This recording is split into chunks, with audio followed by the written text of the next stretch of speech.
¿Qué tal, amigas y amigos? Bienvenidos a un nuevo programa de Bosa con Valdés, donde estaremos hablando de economía de forma sencilla, diáfana y transparente. También vamos a desmontar algunos mitos que en materia de economía han servido para engañar a los pueblos. Hermanos Juan Carlos. Gracias, Tony. Recuerden que para sus comentarios, sugerencias o propuestas tienen nuestras redes sociales. @BTV Canal 8, @TonyBosa, @JCBGValiente y @Bosa con Valdés. Hoy queremos hablar de un tema que hemos venido insistiendo durante varios programas sobre una nueva teoría. Nosotros estamos haciendo un esfuerzo por poner a disposición de ustedes, hermanas y hermanos, del sector público, del sector privado, del hombre y la mujer de a pie, teorías que están dándole la vuelta al mundo. Así es. La teoría monetaria moderna, y hoy vamos a hablar sobre los mitos que trae detrás el déficit fiscal, Juan Carlos. Así es. Bueno, ya hemos hecho ya varios programas expresando algunos elementos de esta nueva teoría del pensamiento económico, de esta nueva corriente del pensamiento económico. Y hoy vamos a hablar, como bien lo dijo Tony, del déficit fiscal, donde hay un enorme, pero un enorme mito y que creemos que debemos derribar. Pues hay académicos que derrumban esos mitos y hoy los vamos a presentar. Además que eso nos sirve a nosotros para comprender bien el tema de las políticas monetarias. Vamos rápidamente a ver lo que se escucha.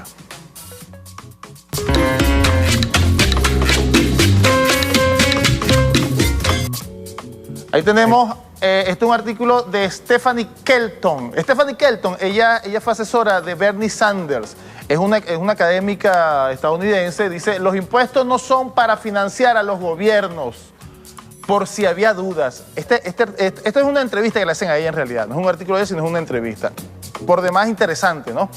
Ella allí explica el por qué, aunque se trata específicamente de Estados Unidos, ella plantea cómo funciona la sociedad estadounidense, pero dice, en términos generales, y como le dije anteriormente, nosotros ya hemos hablado de eso, los gobiernos que tienen soberanía plena monetaria no necesitan quitarle dinero a la gente para financiar sus gastos. De hecho, ella dice, el gobierno no es cierto que la gente esté financiando el gasto público, eso no es verdad, ¿ok?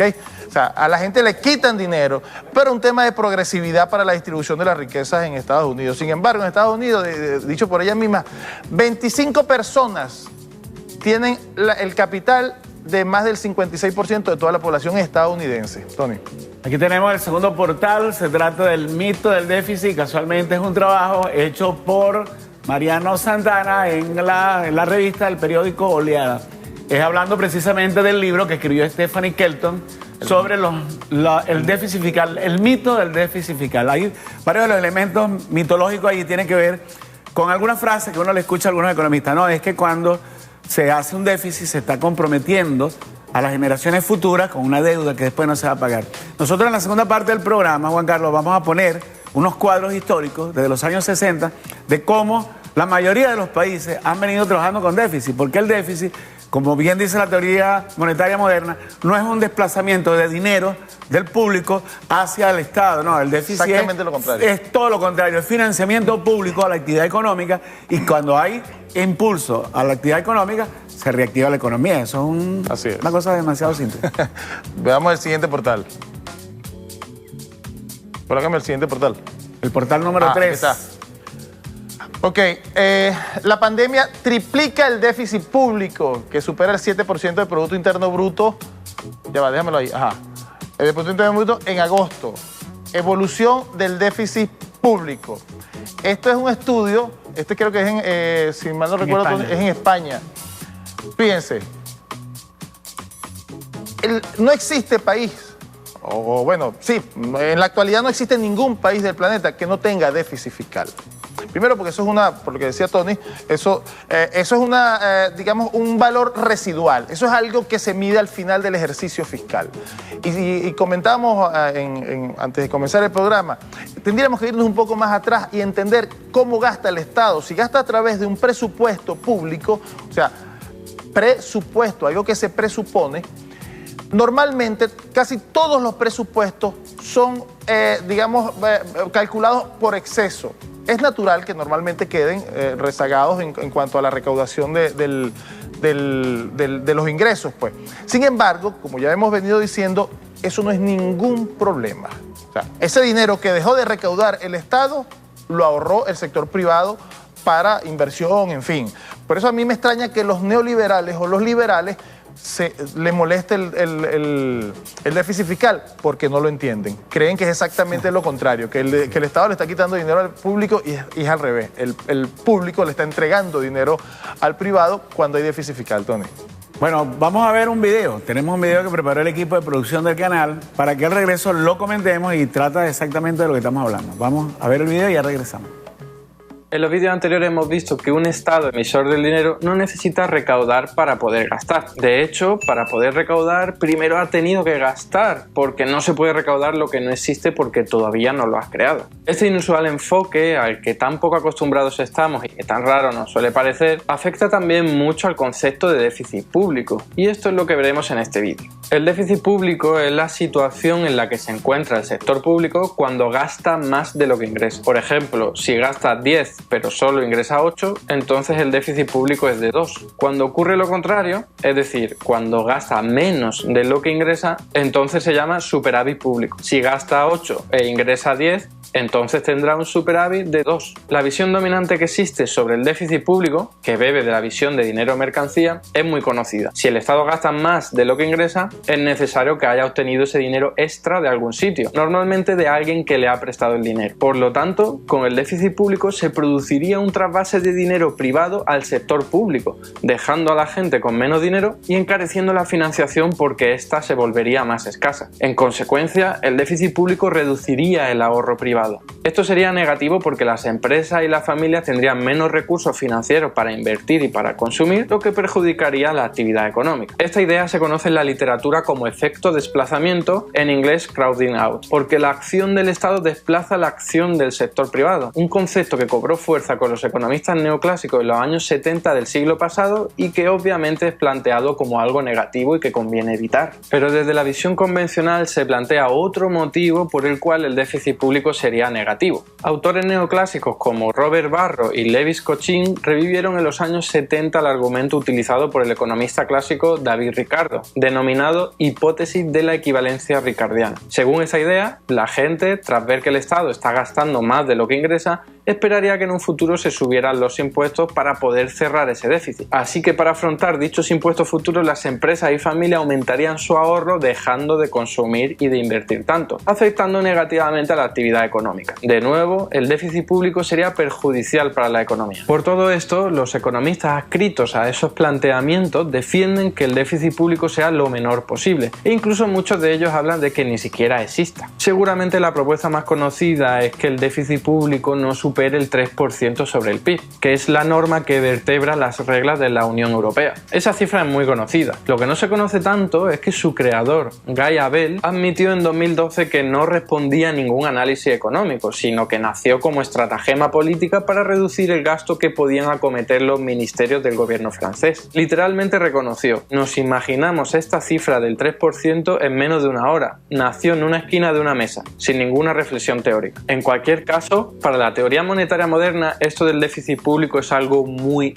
diferente. Recordemos que un Estado emisor puede gastar siempre que quiera, inyectando así nuevo dinero en la economía. El gasto público sería equivalente, por lo tanto, a creación de dinero, mientras que, como vimos en el capítulo 4, la recaudación de impuestos sería equivalente a destrucción de dinero. En consecuencia, el déficit público no sería otra cosa que la cantidad de dinero que ha inyectado el Estado en la economía y que no ha destruido. De forma inversa, el superávit público no es más que la cantidad de dinero que el Estado ha retirado de la economía, un dinero que por supuesto tuvo que haber creado primero. El Estado emisor no necesita en absoluto pedir dinero prestado para cubrir el déficit, por lo que no deja con menos recursos financieros a familias y a empresas. Es absurdo pedir prestado algo que tú mismo creas. De hecho, para que eso ocurriese, primero el Estado tendría que haberlo creado primero, porque si no nadie podría prestarle nada. Ahondaremos en ello en el próximo capítulo. Ya sea déficit público o superávit público, eso no es más que una cifra que indica cuánto dinero ha inyectado gastado el Estado en la economía o cuánto dinero ha retirado de la misma. Por eso no tiene sentido hablar de financiación del déficit, porque el déficit es una variable residual. Es algo que constatas cuando has contabilizado cuánto dinero has inyectado en la economía y cuánto has retirado. Es simplemente una resta. Esta concepción del déficit público como variable residual es propia de la teoría monetaria moderna, pero también fue muy bien comprendida por una corriente de pensamiento denominado teoría del circuito monetario, cuyo principal exponente es el italiano Augusto Graziani y que fue presentado oficialmente en 1989. Por ejemplo, en palabras de Alan Parges y Mario Secarescia, economistas adscritos a esta corriente, como el déficit público es un valor que se contabiliza a posteriori, el déficit por naturaleza está ya financiado. Cuando los economistas convencionales hablan de financiar el déficit o de monetizar el déficit, están demostrando un profundo desconocimiento de la naturaleza de la circulación monetaria. Como no tienes que financiar ese déficit, tampoco tienes que pedir dinero prestado a nadie, por lo que ni reduces el ahorro del sector privado ni hay efecto de desplazamiento. Y como tampoco necesitas incrementar impuestos para cerrar el déficit público, tampoco hay equivalencia ricardiana. De ahí que desde la visión de la teoría monetaria moderna, el déficit público no reduce el ahorro privado, como rezan los planteamientos convencionales, sino que ocurriría precisamente lo contrario. El déficit público aumentaría el ahorro privado, porque con el déficit público el Estado estaría inyectando más dinero en la economía del que estaría retirando, con lo cual habría más dinero en los bolsillos de las familias y de las empresas. Bueno, creo que quedó bastante claro. De todas maneras, cuando uno esté confundido, uno tiene que refugiarse en los principios y en las creencias que justifican a quién beneficia una teoría. Así es. Eso es fundamental. Eso que explicaba allí el economista se llama Eduardo Garzón. Se reduce en lo siguiente, o opera de la siguiente manera. Es un principio de contabilidad básico, incluso en la economía. Lo que alguien gasta, lo recibe otro. O sea, lo que para uno es un gasto, para otro es un ingreso. ¿Qué ocurre con el déficit público? Bueno, lo que es el gasto del Estado termina siendo un ingreso para el privado, pues. O sea, cuando hay déficit público, el privado se queda con el dinero que el Estado no pudo recaudar, pues, ¿ok? Entonces, como le digo, por eso él decía, es una simple resta. O sea, si hay un superávit, bueno, el Estado se queda con el dinero o el Estado sustrae el dinero a los privados, pues. Es una simple operación aritmética. De manera que eso no es nada del otro mundo, pero lo clave aquí es entender que los estados emisores del dinero, o sea, los que tienen soberanía monetaria, no necesitan recaudar nada para financiar nada. Eso lo hacen estados que no son emisores del dinero también. Bueno, primero nosotros les recomendamos, hermanas y hermanos, que vean esta serie que está en internet, está en YouTube, de Eduardo Garzón, Teoría Monetaria Moderna, donde además en cada uno de los capítulos él señala, usted le da clic y señala todas las fuentes teóricas, libros, videos, todo lo que soporta el análisis. Pero además, cuando usted esté muy confundido, muy confundida, vaya y busque el histórico, cómo los gobiernos del mundo han venido manejando el déficit. Resulta que eso es absolutamente astronómico, el déficit que tienen países europeos, países en África, países en Latinoamérica. ¿Y eso ha quebrado algún país? ¿Y eso ha impedido el desarrollo económico de algún país? En lo absoluto. El año pasado, 2020, por supuesto, hubo un disparo del déficit producto de atender la pandemia. Ese es un caso fuera de lo común, sui generis, Juan Carlos. Así es. Vamos a pasar una vez vamos a hacer un corte, a ver si nos queda un poquito más de tiempo, tenemos que explicar varias cosas en el segmento siguiente. Vamos a un corte y regresamos.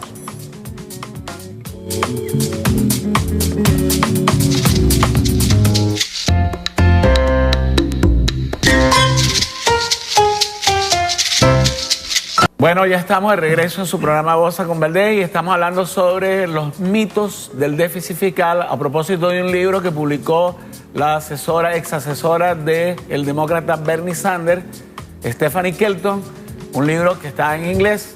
Aquellos que sepan inglés, les recomendamos de verdad que lo lean, y a los que no sabemos inglés, que aprendan el inglés.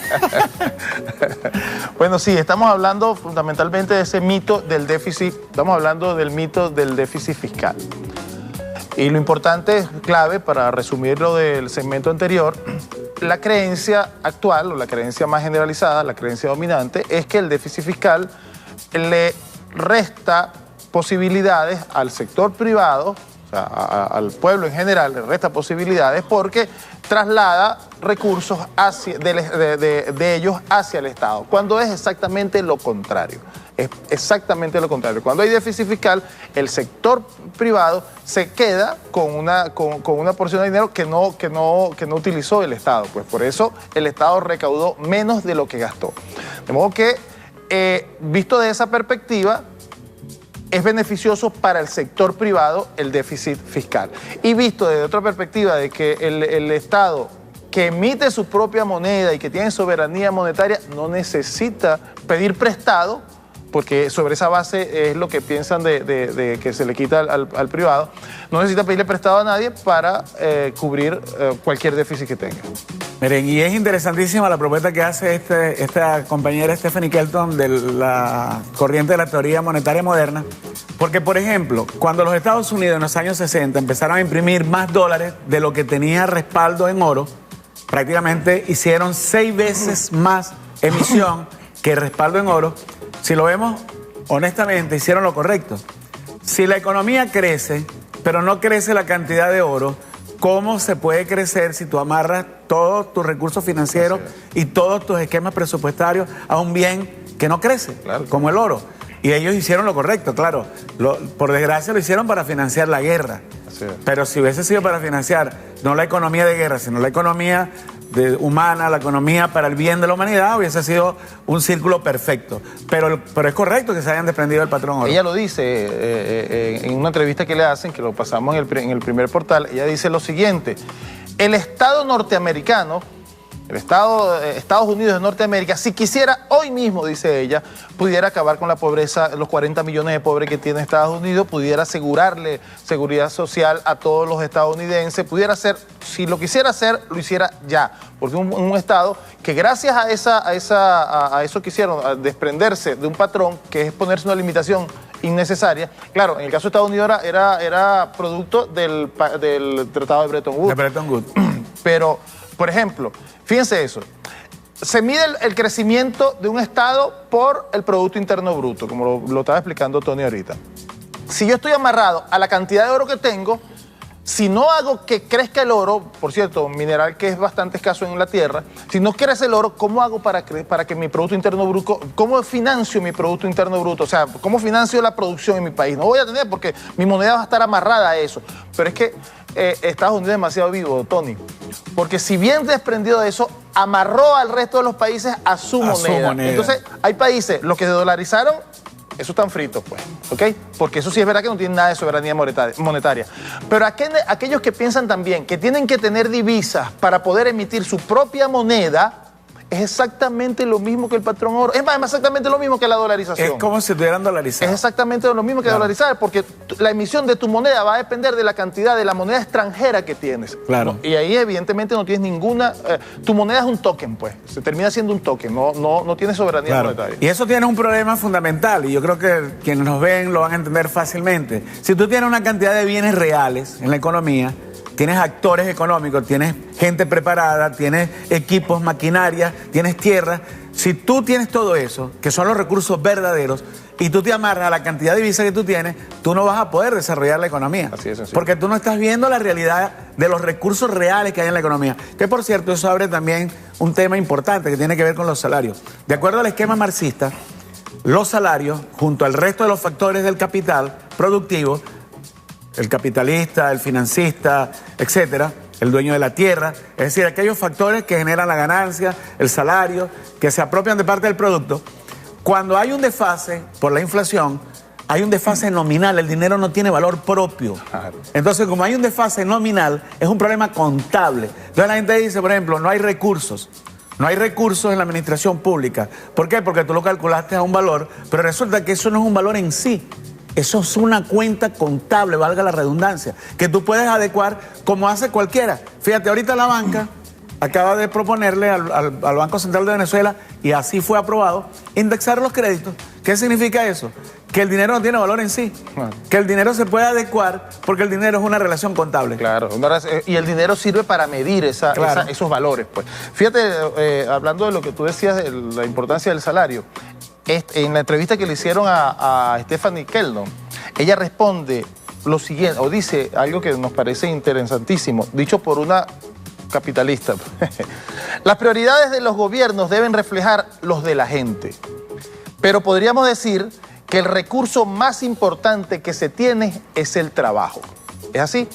El recurso más importante que se tiene es el trabajo. De manera que para nosotros poder desarrollar cualquier actividad económica, para poder desarrollar el país, tenemos que fortalecer el trabajo y los trabajadores. Quizás nosotros lo vemos de perogrullo, ¿no? Lo vemos de perogrullo y creemos que en un país con soberanía monetaria esto es clave. El tema de la soberanía monetaria es clave. Un país con soberanía monetaria en sus políticas internas, la soberanía monetaria tiene límites. La emisión de dinero ya hemos dicho que tiene los límites reales de la producción del país. Pero todo país que goza de soberanía monetaria tiene la posibilidad de garantizar por lo menos dentro de su área de influencia, de garantizar el desarrollo de los factores económicos. Fíjate, vamos a poner una lámina. Yo quiero que ahí la gente de producción nos ponga una lámina con la que queremos. Este es el resultado del sector público consolidado en Europa. Fíjense bien, los únicos 4 o 5 años que hubo superávit fiscal fueron justamente los 4 o 5 años antes del crack del 2008. Fíjense el histórico, desde el año 62 hasta el 2018, 17, 18, todo el tiempo es déficit. Y esta es la zona euro, esta es Europa. Pero si usted se investiga, a usted que le puede gustar la economía, usted va y busca todos los países. Hay déficit por todos lados. No hay que tenerle miedo al déficit. Lo que hay es que decir qué es lo más importante. Y en este momento lo que dice la señora Stephanie Kelton, lo más importante es el factor trabajo, Juan Carlos. Así es. En definitiva, creo que tienes otra... No, yo creo que con esa. La otra es de España, pero es más o menos lo mismo. Mira, esa es... Unos poquitos años hay superávit y todo el resto es déficit. Mira dónde llega el déficit, casi que toca fondo. ¿Y Estados Unidos, por qué a Estados Unidos no le importa tener déficit? Porque ellos no tienen ningún problema, ellos tienen soberanía monetaria plena y eso lo dice y eso lo demuestra también esta señora Stephanie Kelton, que como dijimos anteriormente, ella fue asesora de Bernie Sanders, candidato presidencial de Estados Unidos. Y decían que él era de izquierda porque planteaba estas teorías, pues que rompen con ese patrón.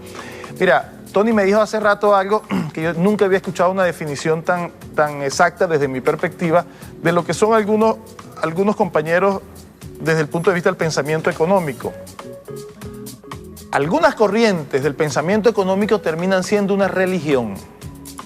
Una religión. Entonces, sin duda que se aferran a dogmas como en todas las religiones, pues. Es importantísimo romper esos patrones, es importantísimo aprender a desaprender y poder nosotros de alguna manera volver a aprender cosas que rompen o por lo menos desentraban las entropías que se dan en nuestra sociedad. Bueno, de verdad que nos encanta este tema, nos apasiona. Porque además no es algo que sacamos debajo de la manga, como algunos a veces piensan, para descalificar. No, nosotros estamos buscando fórmulas en todo el planeta, hay cosas que aplican, hay especificidades en nuestro país, pero como siempre, nosotros aprendimos la matemática de los pueblos griegos, árabes, no lo inventamos, pero lo aplicamos a nuestra realidad. Hagamos lo mismo, aprendamos de los demás y apliquémoslo a nuestra realidad. Pero bueno, hemos llegado al final, Juan Carlos. Bueno, a ustedes muchísimas gracias por dejarnos entrar una vez más. Bueno, quédate ahí. Ustedes muchísimas gracias por dejarnos entrar una vez más en sus hogares y recuerden sintonizarnos todos los martes y jueves a las 10 de la mañana por el canal que no amarga tu vida. Venezolana de Televisión. Chao. Hasta luego.